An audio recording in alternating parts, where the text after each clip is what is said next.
Hello and welcome to this Family Business Central 201 webinar called Resolving Family Conflict. This is an incredibly important webinar, and it's one that we know enormous numbers of family businesses are worried about and concerned about. And our little subtitle there, Love and Money Are a Potent Brew, this is really where the rubber hits the road in this. This webinar is one of 6 that we run in the 201 series. We have webinars on family governance, building your business governance, being your best generation, business and strategy, and family communication. And this particular video goes fairly closely with the family communication. The family communication one is talking broadly around what is good communication. This one is talking about when the communication has started to become a challenge and when there was a problem in the relationships where we actually started to get conflict happening.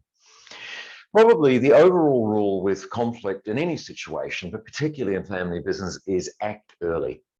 You don't want to let something fester and linger and build and so on. So the earlier you can act on this, the better. Now, of course, this is very easy to say, not so easy to do, because it risks upsetting people, it risks having conversations that are difficult and challenging, but we would still be urging you, try and act as early as you can on these things, because when conflict gets entrenched, it becomes very difficult to change and takes a fair bit of work to do. So family conflict, as I said earlier, this is what really keeps people awake at night. When we talk with family businesses, wherever they are, whether it's Australia, New Zealand, or overseas in Europe and North America, this is the thing that most people are worried. They don't want the business to get in the way of what's happening with the family. You know, never let the business wreck the family. And pretty much every family business will say this. And yet at times we've seen examples where exactly that has happened. So this is a major concern for all family businesses. And as I said earlier, this love and money is a potent brew. You are combining your love and your family and how important that is with career and money and income and identity. As long as you manage it, it's great. It can work incredibly well, but it needs to be managed actively. If you just leave it to fate and good luck or love and good luck, you're running some pretty large risks here. So this diagram we talk about in most of the 201 webinars. It is absolutely core to the work that we do with family businesses.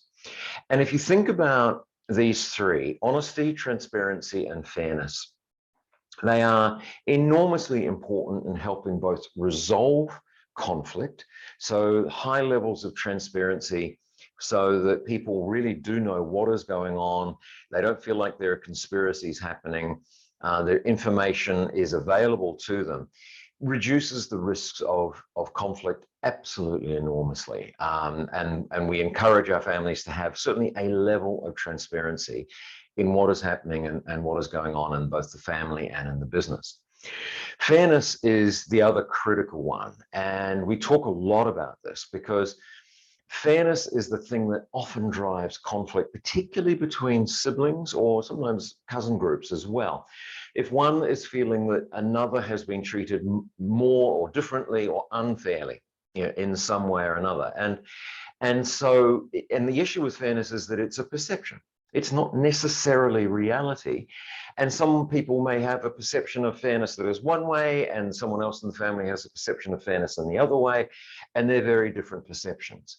So the ability to negotiate and manage and discuss what is fair is very, very important. And again, the earlier you start this, the better and the easier it is going to be. And one of the crucial skills here is the ability to have the honest conversations. And sometimes those conversations are, I was going to say scary, are sometimes quite anxiety provoking, because you have to raise difficult subjects. People may get upset. There are times, you know, there are challenges with this, but if we don't have the honest conversations, in fact, the outcomes when we don't have them are invariably far, far, far worse. So these 3, honesty, transparency, and fairness, if we're working with these, if we're using these, if we're enabling level of fairness, we have a level of transparency, we're able to have the honest conversations, in fact, help actively reduce the levels of conflict in family. Now, I need to state right here, most families will fight, right? It's not that we eliminate conflict. What we're trying to do is make sure that any conflict that does occur gets sorted, gets dealt with, and is not allowed to linger. It's when it's not dealt with, when it's not addressed, when people feel a real grievance that something is just not right. There's where we get problems. There are two broad types of conflict that we talk about. The first is effectively a one-off momentary explosion. This might be an argument that occurs. It's unusual, it's unlikely, but it happens. And the other is when you get repeated and what we call patterned conflict. And the key difference here is that the one-off conflict or explosion is unexpected, it is unknown, it's like, wow, people are sort of slightly taken aback by it. Whereas the second type of conflict, it's very well known, it's well entrenched, it's recognized, and the parties involved in it have a sense of, here we go again. My sister is saying this, and I just expect her to do that, and blah, blah, blah, blah, blah, right? So that's the key difference between these two types of conflict. So if we look at one-off conflict for a second here, it's usually due to some sort of extraordinary circumstance. It might be highly stressful. There may be an awful lot that's going on in the family that is really pushing a lot of buttons for people.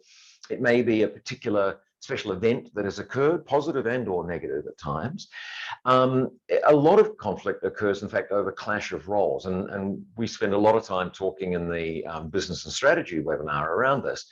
We know the research is very clear in business when there is unclear roles. It's one of the highest generators of conflict in any sort of business. So if you're working with family members, if the roles aren't clear, if the expectations aren't clear, this can often lead to a conflict or a disagreement flaring up. Now, in order to resolve this, there may be apologies required, acknowledgement required, something like that that's going on. We need to deal with the emotions and the feelings that are involved. Often those are very strong on that. And often these are fed by high levels of stress, high levels of uncertainty, or things like that that are going on.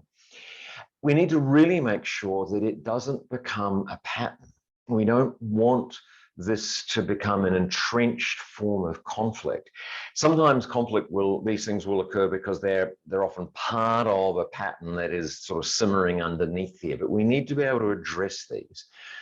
And one of the things you really want to ensure doesn't happen is that people don't say things that they can't unsay. I'm sorry for the lots of double negatives there, but there are times in conflicts where if you say something at such a level that it's very hard to unsay that. Now, we've worked with families for many, many years. And I remember I've been in numerous situations where family members have said things to other family members and I've gone, well, okay, this is it, it's all over. And a month or two later, they're actually back doing their thing. So I know families are amazingly robust around this, but equally, you just don't want to go there. You don't want to be pushing these relationships and saying things that at times, you feel very strongly, but actually they're horrible things to say. And so we want to minimize this. And it doesn't mean you can't express yourself, but it's not getting personal. It's not getting into that personal attack thing. And sometimes families can say some pretty awful things. When we look at pattern conflict, and I want to spend quite a bit of time in this webinar talking about this because, in fact, there are many ways of looking at conflict, and I am actually just taking a couple of particular snapshots here. But very little is talked about conflict that is in pattern.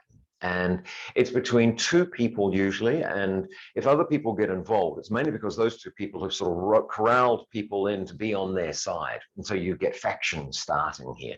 But the key thing here, it's a repeated interaction pattern. It's very well known to both parties, and there's that sense of, here we go again. I'm going to do this, and they're going to do that, and so on and so on. So this familiarity is a real a key thing to this. At the same time, both feel very stuck because they both feel there's an inevitability. This is just going to happen. This pattern is going to happen, and that'll happen, and that'll happen, and then off we go, right?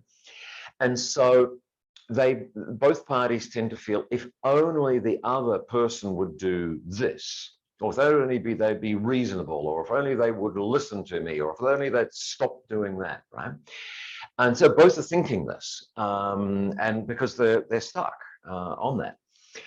The other component of this is that both feel they've done everything they can think of. They've gone, well, you know, I've sat down and I've listened to them. I've yelled at them and told them what I really think. I've tried to get mum and dad involved.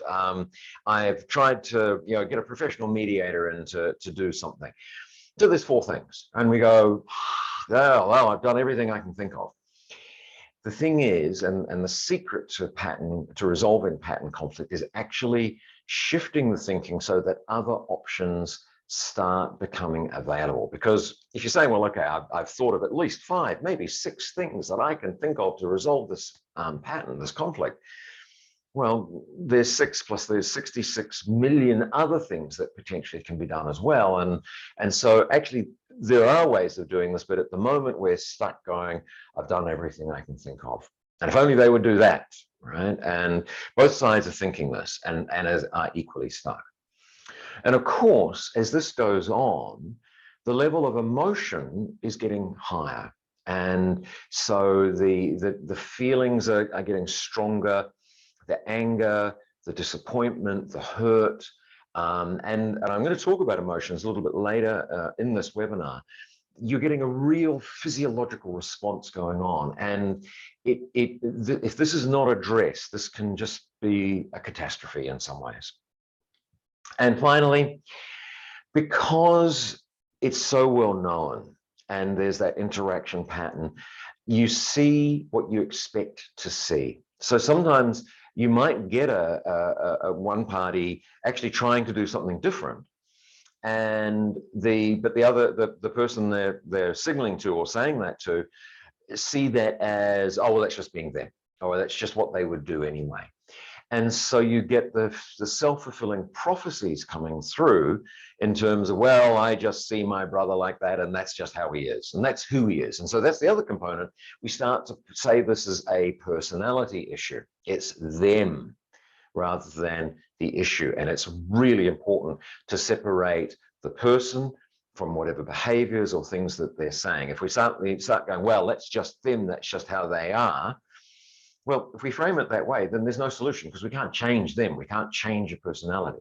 So we're always focusing on what are the behaviors, what are the things that are happening or not happening that we need to do.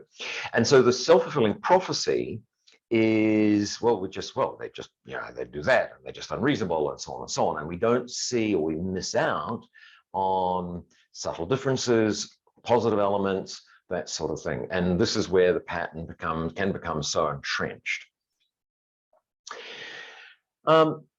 In families, we have very strong behavioral patterns, right? And a lot of those are wonderful, and some of them can be a real challenge. And part of this, of course, is that we have an enormous amount of history and baggage. The relationship that we have, the longest relationship, pardon me, that we have in our life is actually a sibling relationship. You know, we have that longer than we do with our parents, presumably most of our cousins. So the longest relationship that we're going to have in this lifetime is inevitably with our siblings. So there's a lot of history, and there can at times be a lot of baggage. And part of this, of course, as I was saying before, this feeling of just, here we go again. And so things that might have happened when, you know, children were young or siblings were young get dredged up. And so when you're in your 30s, your 40s, your 50s, and your 60s, you go, well, here we go again. They're just like that. They're just doing it. And so we have to be very careful to separate out history from what is actually going on now. And that's easy to say and not necessarily so easy to do. With the negative patterns, and we're only interested in the negative patterns, the positive ones are great. You know, you go for it, right? When a family gets together and they're having a wonderful time and there's that feeling of love and bond and are working together, great. Don't change that. It's the negative ones that, if they're allowed to continue, can often either actively and very obviously cause enormous damage, or under the surface, they can bubble away and we hold on to these memories, we hold on to these hurts, and it actively gets in the way of our ability to interact, let alone work together on that. And that feeling of hopelessness, because they often feel, well, I've done everything I can think of, right? I've done 7 or 8 or 10 things, you know, and it's still back to the same. So we actually need to have a sense of optimism. And this is probably one of the key things that we bring when we're working with families in conflict, is a sense of optimism that somewhere, somehow we'll find a way through. And in fact, theoretically, we can. We know this, right? We have been working in this particular space for over 30 years. We know that actually theoretically, now practically is another thing. But in fact, there is inevitably an awful lot that we can do, as long as we have both parties, you know, happy to work with us around this. And this level of emotion, and the emotion is one that drives us very strongly and can often really strongly cement into our memory banks these events in a very negative way. And so if there's a very high level of emotion, you know, we fire up the amygdala and in the brain, and it's going, whoa, warning, warning, warning. And so when it's that heightened emotion, it's very easily triggered. And so we have to be able to deal with emotions, acknowledge emotions, and manage them. And I'll talk a little bit about that later on. So I want to talk about a concept called the emotionality scale. And this is a model we developed probably 20 years ago now, and we've used it both in the corporate world and in family businesses. This idea of, where are we on an emotionality scale, say of 1 to or 0 to 10. Now, if you're at 0, then you're sound asleep, right? There's no emotion really going on.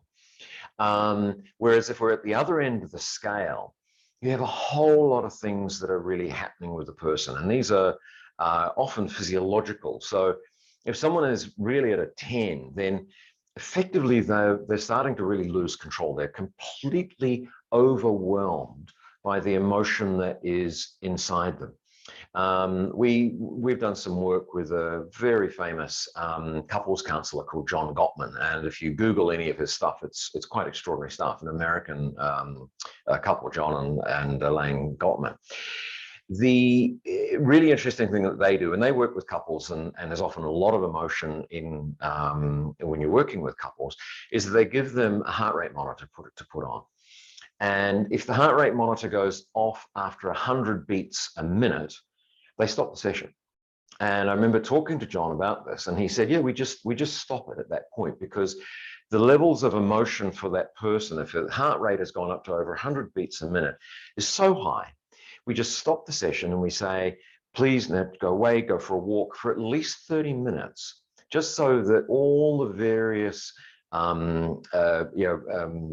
chemicals in our body, the cortisols, the adrenalines, and all that sort of thing, those various hormones, start to ebb away. And because it's a physiological thing, these are physiological hormones in our system. It's not like they just disappear immediately. It takes half an hour and so on. So you see, when we work in a high conflict situation, we take a lot of breaks. We manage it really, really carefully. So if you're really at that 10 level, the cortisols, the adrenalines, and so on, and the heart rate is just going up. And you preferably don't want people to get there, right? It's incredibly unpleasant to be there and incredibly unpleasant to witness it. So if we're looking at where we are in normal life, it's usually around a 3 or 4. We need emotions. We know this. The research is really clear. When we don't have an emotional life, a life where there are feelings and so on, then, actually, there's been really good research. We can't make decisions. There's some lovely research on people who are highly, highly autistic, that, just making a decision about setting a date for another meeting takes 45 minutes. because they don't have the emotional capacity to do this. So we need emotions. And in a normal working life, we're working on a 3 or a 4. The key thing is that when it starts to rise, whether it's a 6 or a 7 or an 8, and if we're in a situation where we're starting to see that, we need to be aware. And we need to be thinking about what's going on for this person. And sometimes it's very obvious. You can hear the voices raising, or they're talking more quickly, or they're using language that they wouldn't be using.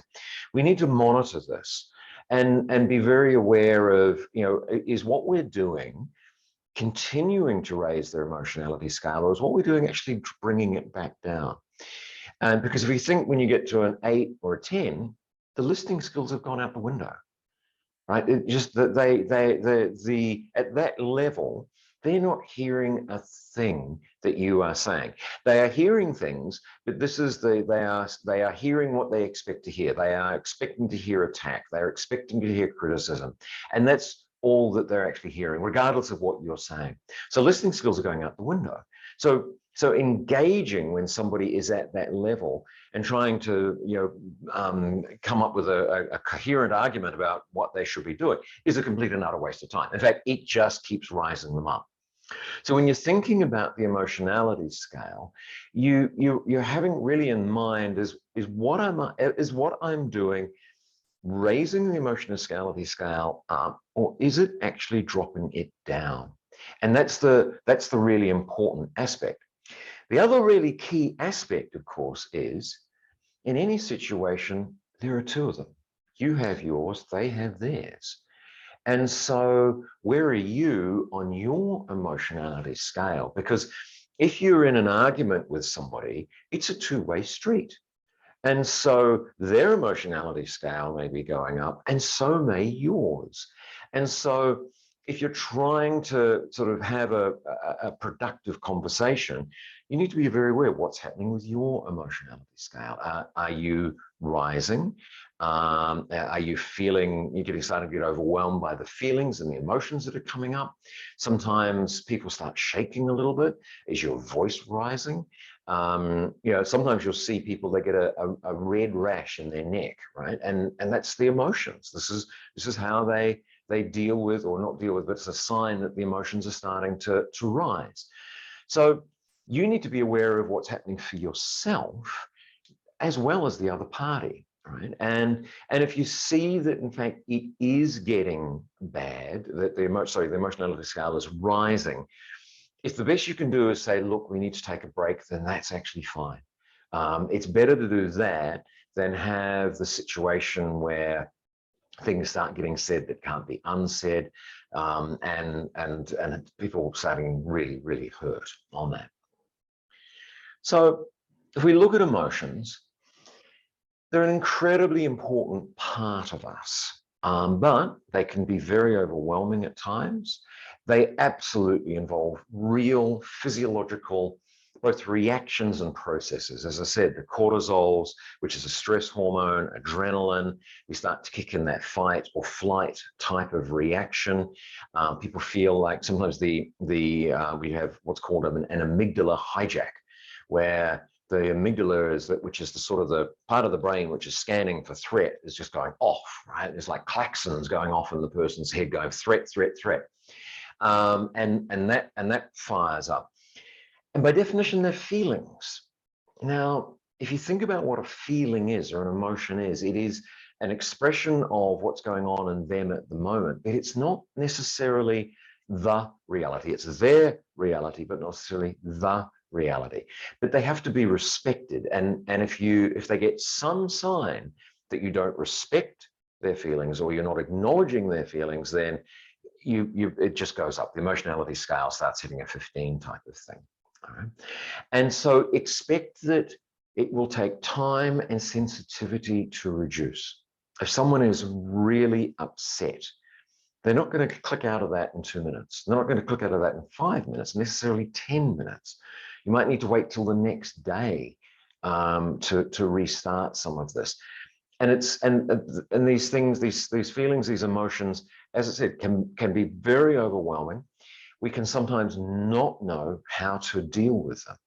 And that's and sometimes it takes lessons. Sometimes we have to learn these lessons quite late in life around how do we actually manage these feelings and emotions that we have. So let's look at some do's and don'ts when we're managing emotions. On the do side, it's really helpful to acknowledge the emotion so that they know that you know that they're feeling very strongly. Now, you've got to be really careful what you say here. Things like, wow, you're really getting upset here. Not so useful. But if you can say it in a tone of voice where this is something you feel very strongly about, or this is obviously very important to you. Tone of voice is the thing that either makes or breaks this one, right? Because you could say it in a sarcastic tone of voice. We can say it in a very genuine tone of voice. Don't get all fancy with the words. Sometimes it is just something like just saying, look, obviously this is something that's extremely important to you. Now, if you keep the tone right, those are all the words that you actually need, just so that they feel that you know and that you've acknowledged that there's an emotion there. Now, in some conflicts, actually, frankly, that's all the person wants. They just need you to know that they feel really strongly about this. There's not necessarily a tangible problem to be solved. It's that they just want you to know that they really feel about this one. Listen. All right. Now, again, if they're getting high up that emotionality scale, this is your best option right now, is to shut up and listen and pay attention to them. Don't start doodling on your page or start looking at your phone and seeing what's happening on Facebook. Really focus and listen. I'll talk about this one a little bit more later on. And focus not only on what they're saying, but what's happening in the body language, non-verbally. Right now, you'll see that their voice may be rising in both in tone and in volume. The language that they're using, they might be quite agitated, they may be moving around. So just pay attention to that. And it's not necessarily something to do with, but it's hopefully as they come down that emotionality scale, you start seeing some changes and some differences in there. Now, on the finally, use time. I said before that, it's not going to be solved in 10 minutes. It might be the next day. We use time a lot. As I said, we take a lot of breaks, and we just make sure that, that people have time, and maybe take a few days, sometimes a couple of weeks, to just let things settle down, people to think about and think through where things are, that sort of stuff. So use time. A major conflict like this, where there's a lot of emotions, is not going to be solved in 20 minutes. Right? It's very clear, right? So, you might do stages of 20 minutes, you might do several days of 20 minutes, but it's not going to happen in one little 20-minute bout. On the don't side, don't go into logic. All right. Now, remember what I said, when they're starting to go up that emotionality scale, their listening skills go out the window. And so if you start becoming very logical with them and rational with them, and you say, well, don't you realize that in clause 23.2, it says that you will, that is just a complete and utter red rag to a bull, and that you'll just send them up. All right. Now, I have worked with a number of quite senior business owners, and they've been typically male. And when I've gone through this, they've gone, that's where I went wrong. Because what they're good at is logic, right, and rationality. What they're not good at is dealing with emotions. And so when someone starts getting emotional, they start going logical. Doesn't work, right? And in fact, if you think about it, if you're an emotional head, it is totally the opposite from a rational head, from a logical head. And so if you're going to, and at some point we do need to deal with the details of the rational with the logic, but when they're high up that emotionality scale, there's not time to do it. And so eventually when both parties, or them or both of you, get down and bring that emotionality scale down, then you can talk about the logical, rational stuff, but not before, not while they're emotional. It will just send them up. Patronizing. Now, you can be overtly patronizing in terms of a smirk or a comment, particularly one that they know or one that you've used in the past. Yeah, easy. And that will just drive them up. And I think probably one of the key rules, and we use this, we have this rule in a lot of situations, is never humiliate somebody. And patronizing is humiliating. And so even if you win the argument, if you have patronized them, if you have humiliated them, you have made an enemy, and they will get you back at some point. And we've seen this. Sometimes family members have waited 20 years, but they'll get them back, right? So this is just the craziest thing to do. And sometimes we can inadvertently patronize. It's almost like we do a verbal pat on the head, there, little brother. You've got to stay away. Now, part of the challenge is, of course, is that we may not be meaning to be patronizing, but they get what we do or what we say gets interpreted as, right? So be very, very careful in this. And it's one to avoid as much as you possibly can. Equally, telling them to be sensible, to pull themselves together, does not work, right? When they're high up that emotionality scale, saying something like that is it's a red rag to a bull and will keep sending them up even further. Equally, don't ignore them. I said before that when you acknowledge the emotion, sometimes that's all they want. They want you to know that they feel really strongly about this. So ignoring them is just about as bad as patronizing them, because you can't even be bothered to spend any time with them. You're not even seeing that their feelings have any importance whatsoever. So don't ignore them. And I'll talk about what you can do, right, with this. But if you sort of just ignore them and go away, they sometimes will chase after you, right, saying, no, we have to have this. We need to talk about this. So ignoring them is not a good option here as well. Equally, don't hurry them along to get an outcome. If you're coming at this in your logical, rational brain and they're at that emotional level, telling them to hurry up is not helpful. It will not work.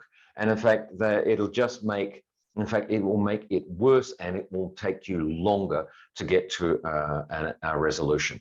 The phrase we use here is hasten slowly. All right. And again, we want, we might be up at that level, high up on that emotionality scale. To actually, we might need to spend time to get them down, or for both of us to get down to a level where we can start talking about the issues and the logic and all that sort of thing. And it might take us lots of time to get down to get the emotionality scale down, and actually not that much time once we can actually have a sensible conversation. So those two lists are very important to keep in mind. So there are 3 core skills. And I've covered these 3, and I'm going to review them again in the Communication 201 webinar here. But the 3 are: how do we ask questions? How do we listen? And how do we use paraphrasing and acknowledging? Now, if someone is really het up at a very high level of at their emotionality scale, even asking questions can get dangerous. But let me go through what we're doing with this. Questions are extraordinarily powerful. And we often say the person who's asking the questions is the one that has control of the conversation. And I'm going to paraphrase these slightly here, but the sense of the ability to ask questions, and good questions, and primarily the questions that actually get people to think differently, is remarkable. So we're not interested whether a question is open and closed. Yes, I know there's some validity to that.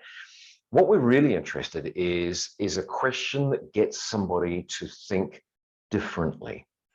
And so I asked a colleague of mine recently, and she'd been in a meeting, and she'd met with a couple of people who she hadn't met before, and she was saying they were very quiet, and they therefore didn't like her. And I finally said, well, how do you know that that's just not their normal way of operating, their way of being? If being quiet and somewhat reclusive, maybe that's just how they behave. Now, I don't know, but neither did she. And so what you could see just with that quite simple question was that sense of, oh, maybe I don't have it quite right. So it allowed room for possibilities to open up. These are the types of questions that can be really, really powerful. Refrain from saying why, particularly if there's emotion there, because often why almost implies there's a logical reason why you're behaving like this or saying these sorts of things. Emotions, by definition, aren't logical. They're emotions. And so if you go down the, well, why do you think this, or why are you behaving like this? They don't know. They have no idea. It's like when we ask a 4-year-old child, why did you do this? Why did you break that glass? They don't know. The glass broke. So forget the whys. And, maybe again, when they're in that rational head, you can go there, but otherwise it just push, they either make stuff up just to shut you up, or they get more emotional and start making stuff up at the same time. So a couple of examples, and these are just such gentle and gorgeous little questions. Tell me more. So if they're talking and they're saying this particular issue is very important and so on and so on, sometimes you're saying, can you just tell me a bit more around that? And again, it depends on your tone of voice. You could say that very sarcastically and it will just send them up the emotionality scale. But if you say it well, you ask that question well, then, and you listen to what actually is going on, then there's that sense of, okay, and they're taking an interest and they'll keep talking, and you go and you might say, okay, tell me a little bit more about this. You might specify a certain area. So it gives them a chance to unload. It gives them a chance to be listened to. Now, what they're saying may or may not be right, may or may not be rational. It doesn't matter. They've had a chance to explain themselves, to explain how they're seeing things, and to be heard. All right, so tell me more is just a lovely question. The other one is what else? Now, you've got to be careful when there's emotions around with what else, but sometimes I'll ask a question. So give me your thoughts around this particular situation, right? And they'll give me those thoughts. And then I go, okay, all right. And what else is important? And so they're effectively searching their memory banks. The first one was like, okay, they gave me all the information. The second, when I say first, what else? They come up with some more stuff. And then I'm like, oh, okay, that's really interesting. And what else? So by that stage, they don't have a lot that's in their current memory bank. So in the communication video and webinar, we talk about blinkers. And these questions actually open up the blinkers. So by the time you're at that second what else, the memory banks are empty. So they actually have to start opening up their blinkers to think about, well, what else really is important? So they're thinking in new ways. They're thinking in new areas. They're looking at new information. And this is just wonderfully powerful. And it's that definition of a good question is the one that gets someone thinking differently. Now, be careful. You come across as a bit of a parrot. I mean, sometimes I'll go, what else 3 times, but I know I'm pushing it a little bit here. But if you use it gently and it allows people to think, and more importantly, to think in new ways, so they can, just know they're being heard, know they're being listened to, and gently using questions like that. And you can see they're very broad, right? They're not actually terribly specific, but they're very, very what we call elegant types of questions to use. Now, when we look at listening, if you are in a conflict situation, this is your primary skill. Your ability to listen and pay attention to them. And that really means pay attention to them. So your nonverbal orientation towards them. If you're looking down at the ground, they don't think you're listening to them, even if you are, right? So things like eye contact is really important. But again, you're not constantly staring them in the eyes because that's seen as a threat. So it's what is that appropriate body language orientation. And so that they know, the key thing there is that they know you are paying attention and listening to them. And at the same time as you're doing that, we talk about listening with the third ear, but what we're really interested in is what is the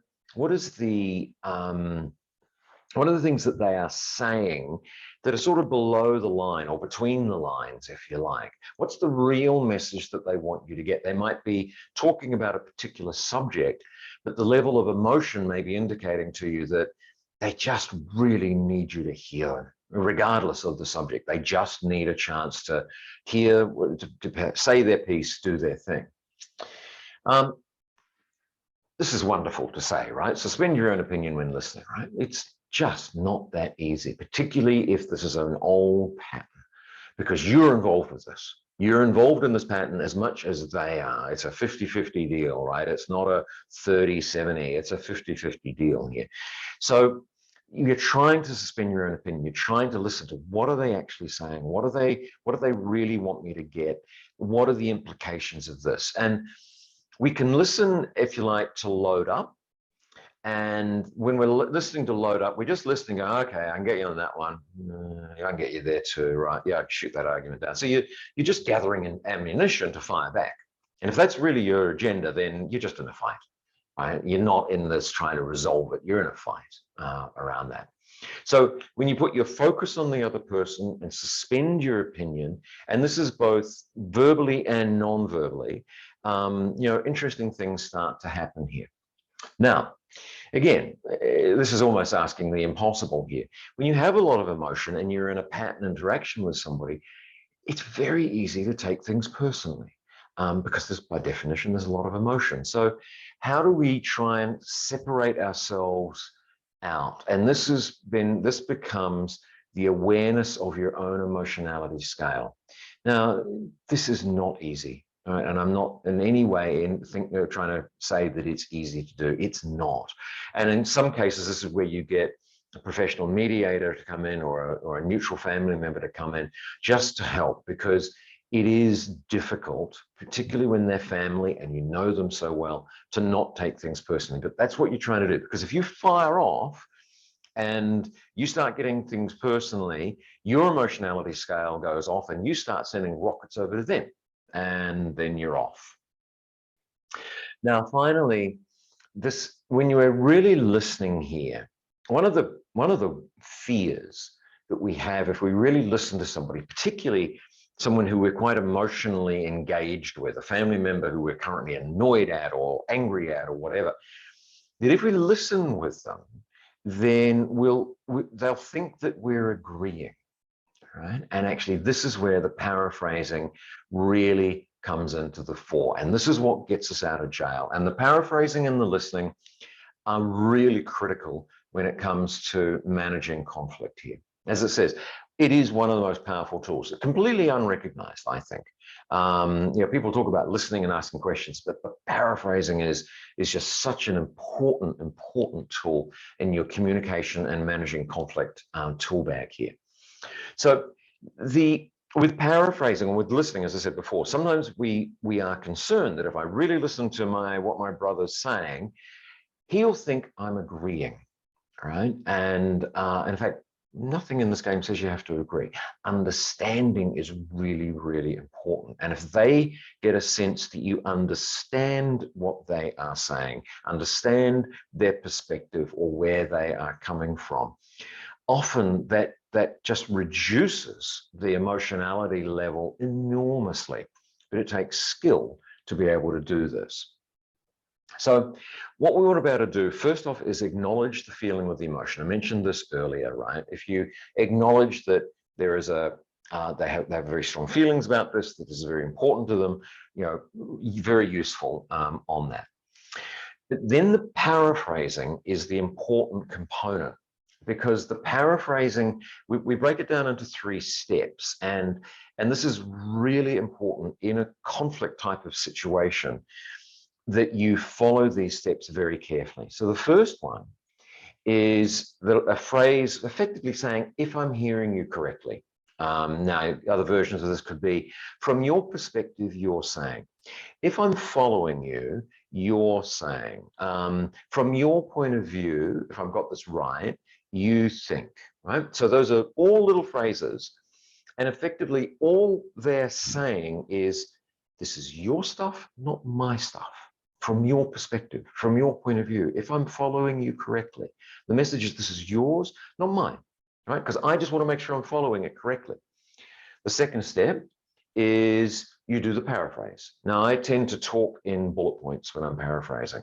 Now, again, trying to remember everything is difficult, because you're dealing with so much stuff and so much emotion going on here. Now, professionally, when I'm doing this, I can take notes. It's not so easy to take notes if you're in the middle of a fight yourself. But what you're trying to do, once you've said, if I'm following what you're saying, and then so this is important to you, this is important to you, these are the issues as you see it, that sort of thing. So I mean, that's why I say I tend to talk in bullet points around that. And then the third part is, am I right? Did I hear you correctly? Please correct me where I've got it wrong or I've misunderstood. Now, that is asking for them to really be listening to what you're saying in your little paraphrase, and error correct. If you don't do that third one, they can often go, why are they being so arrogant? They think they know what's going on in my mind. So the third one gets you out of that one, and it says, okay, I just want to check, did I get that right? And so you're inviting them to error correct you, and they might, and that's fine. And so again, at least you've got a really clear understanding. So you're actually then onto a very different path of interaction or type of interaction where you're really trying to understand what each other is saying accurately. It's a great path to be on, right? And so if you've listened and you've paraphrased, then you can say, well, look, I'd like to just check your understanding of what you think I'm saying. So you've done it first, and you can ask them with quite a level of moral justification to do the same back to you. And then you start having a conversation around what are the issues, the emotionality has dropped, and you're starting to have a much more conducive or maybe it's pretty productive conversation at this point. So all of those skills, now I've had to go over those fairly quickly, but they are critical skills that will help you both in family conflict, in family conversations, in professional conversations, all the time. And it's just those three skills, that ability to listen, that ability to paraphrase, and that ability to ask really good questions. Now, we actually will be doing a half-day program on this stuff. We'll go into a lot more detail, a lot more practice, but at least you have the core idea of what's going on. So I want to have a look into a bit more detail around patterns and try to get onto different patterns here. So when you've got a pattern, and when it's a conflict pattern, it's your classic vicious circle, right? And so what we are trying to do is getting one of the parties to think differently. And to what we talk about here is to get out of the normal class of behaviors. So if I'm in an argument with my sister, of course, we know each other well. We've had this argument for many times over many years, over many different issues. And so the pattern goes, I'll say something. Her eyebrows will hit the roof. She will exclaim loudly and she'll say, well, you would say that. So that's one of the things I'm expecting for her. I then respond in a certain way, which she's entirely expecting as well. She then responds by attacking me or saying certain things or bringing up an issue in the past, right? Or whatever it is. So all the things that she says are a class of behaviors or a class of responses, right? They're all seemingly very different, but they are the expected behaviors that she has of me. And equally, that in the ones that she says to me that I have of her. So what we're looking for is something that is different. That's something that is a surprise to the other party. Now, and we talk about finding the positive surprise. So my favorite story around this is actually my sister. And she is a nurse and has worked all over the world as a nurse, and she's a damn good nurse. And I remember her telling me a story where she was running a ward in London in one of the hospitals, and there was another nurse, head nurse of another ward, and they really, really disliked each other. And having been on the receiving end of my sister's various sarcastic and attacks at times, I can relate, right? She and I used to have the odd argument here and there. I would assume, in fact, they were both very good nurses. They just ran things very differently, right? So there's the pattern, right? That they would, they might be sarcastic to one another. They might be little barbs or little jabs here and there. The normal class of behaviors, it could be, writing something in a certain way, a certain tone of voice, all that sort of thing that they have going on between them. Now, the really lovely thing is at one point, the other nurse made apparently quite a significant medical error. And of course, the hospital grapevine was doing its thing. And of course, she was expecting the normal class of behaviors from my sister, that she would make a joke of it, she would be a little bit sarcastic, all that sort of thing. Now, what my sister actually said to her, absolutely genuinely, was, hey, I heard what's happened. I just hope things are going to be okay for you. Now, this was the last thing that this other nurse was expecting, particularly from my sister. And if you like, the blinkers, if we use that analogy, just flew open. She could not see my sister the same way again. And so their entire interaction pattern changed on that one comment, right? And it was that classic positive surprise that got her to see my sister in a very, very, very different way. Now, my sister, to her credit, is very good at doing this. She does it unconsciously in some ways. And in some ways, we probably all do to some degree. Now, trying to find that deliberately is a lot of hard work. So we have ways of trying to find what is the positive surprise in an interaction without having to just rely on luck on that one. But it's a really lovely example of how these patterns, these conflict patterns, have the potential to be transformed very quickly if we get it right. So the challenge here is to open the blinkers, change and do or say something that is not expected from their perspective that is positive. Because we can do lots of unexpected things that are negative, but what would be the positive thing? And so we have a thing that we call the two lists, and I'm going to go over that in a second here. But for this to really work, you've got to think so hard. Your brain starts hurting. And when we get people to do this exercise, and we have a couple of others that are very similar to this, they complain. It's like, I'm exhausted, I can't think anymore. And I'll go, yeah, great, we want more, keep thinking. And it is, and unless it's hard work, it's not going to work. We know that. We've learned that over the years, that if the person that is trying to think differently is not working that hard, can come up with easy answers, it won't work. It is not. It has to be very hard work to the point where your brain starts to ache with this. So the two lists. And as I said, we've got various versions of this, but this is the classic one. And so on the left-hand side of this list, the question is, if you're in a disagreement with somebody, what would be all the things that you could do or not do that would really irritate the other person? All right. Now, this list pretty well. I would wear the shirt that they hate me wearing at certain meetings. I would rock up and I'd have a coffee for everybody and oh, forgot one for you. So sorry. I would send an email out, but not include them in it. There's all sorts of possibilities here. All right. So we want the person to write down all the things that if you did it or didn't do it, would really aggravate and irritate the other person. Right? And you get them and write it down. It might take a couple of pages. That's fine. And make sure that, by basically saying what else, and get them to really think it through.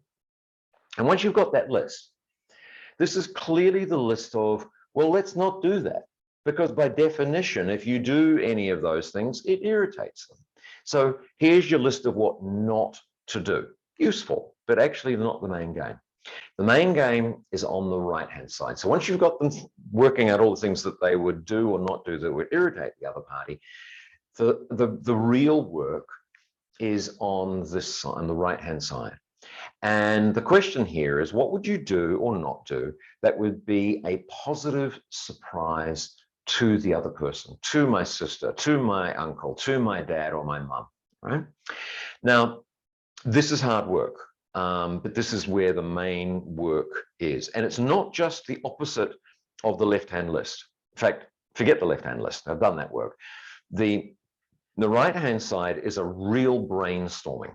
So if you know the rules of brainstorming, there are two of them. No dumb ideas, write them down. So you might get them at a whiteboard and you start and just brainstorm, right? And it can be the absolutely ridiculous, right? It could be, so if I was to walk into their office with a first-class airfare to London to go and see Andrew Lloyd Webber's latest musical with all expenses paid, would that be a positive surprise? Yes, great, write it down. So if I was to organize for a champagne-laden limousine to pick them up from their house and drop them off at work and then pick them up after work for the next month, would that be a positive surprise? Great. Brainstorming, no dumb ideas, write it down. And so you are, and it takes time and you need to keep working at them.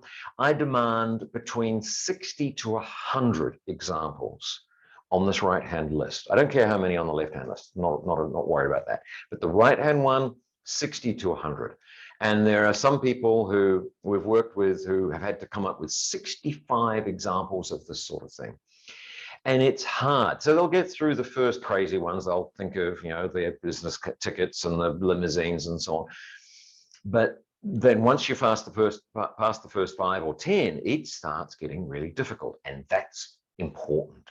So they get to 10 and they go, oh, I don't think I can come anymore. Oh, great, you got another 55 to go. Keep on going. And you have to push yourself, or you push them if you're working with them, but you just keep on going. And minimum 60 to 65, maybe 100, right? Now, what this exercise is doing is it's just widening open that person's blinkers.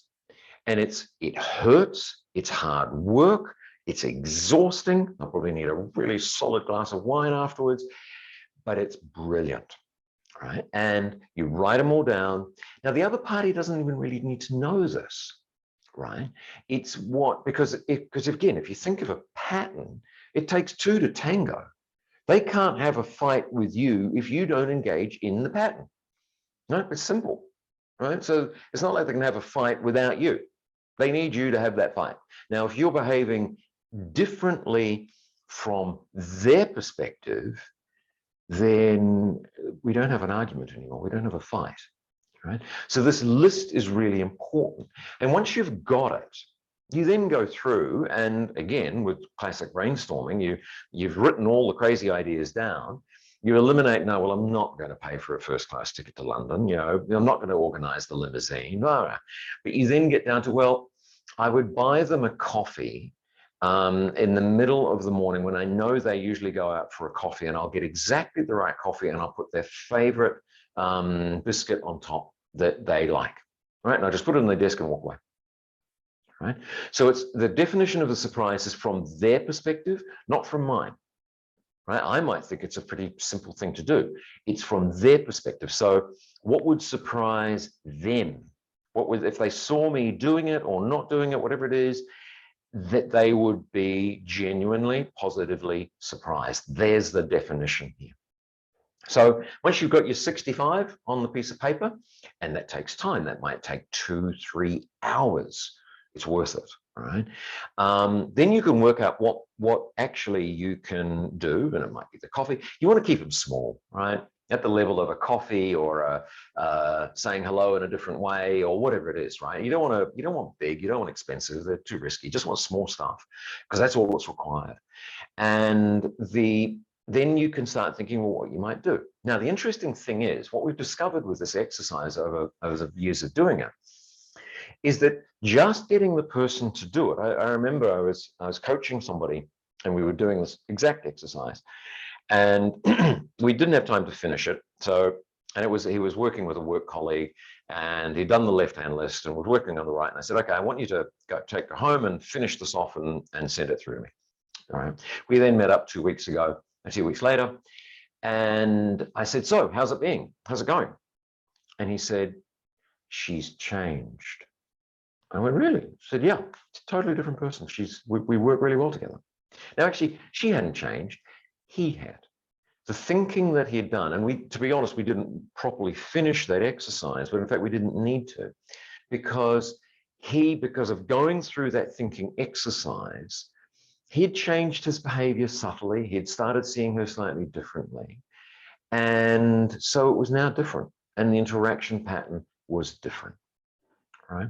So this is a fantastic little list. As I said, it only works if it's hard work. If it's easy, it's not going to work. Literally, we know this from hard-won experience. It just will not work.